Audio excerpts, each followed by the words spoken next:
Okay, remember we took our explicit Java code and we turned it into that pseudocode, right? Because we initialize something, we have while and then a condition that we check. Then we have some body. For us, that's this print statement. Then this x++ is our update. And then here I've labeled after, so that's after that loop would end. Okay, when we're writing a for loop, we're gonna take those same pieces from the while loop and reorder them, okay? So here I've got the word for initialize, then I've got this semicolon. That's really important. It's separating my initialize, condition, and update. And so you can see I've taken all the same pieces. I've got initialize, I've got cond, I've got here update, and I've got body, and then I've got after. Let's look at a concrete example of that same code that prints the numbers 0 through 3. Okay, here I am initializing it. Here's my condition, and then here I'm updating it, and then there's my body. Okay, and let's compare across. So here's my initialization, here's my condition, here's my body, and then here's my update, okay?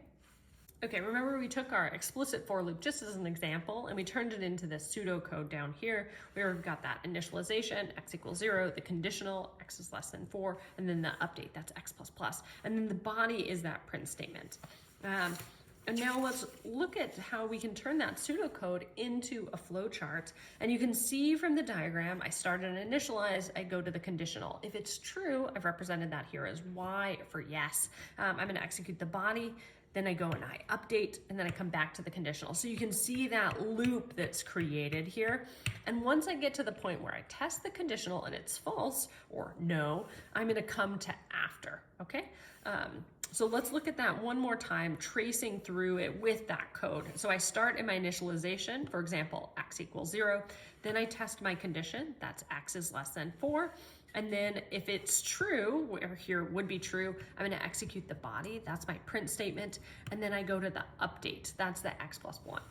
And so it's actually a little bit counterintuitive. I think in the diagram, you can see like boop, boop, boop, boop, boop, boop, boop. You know, it's like looping around there.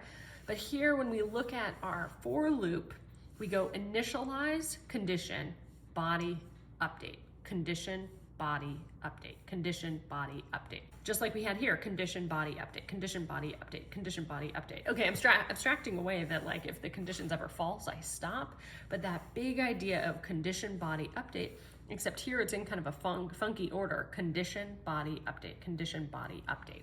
And being able to translate some like concrete code into being able to reason about it like a flow chart to see the actual steps is super important.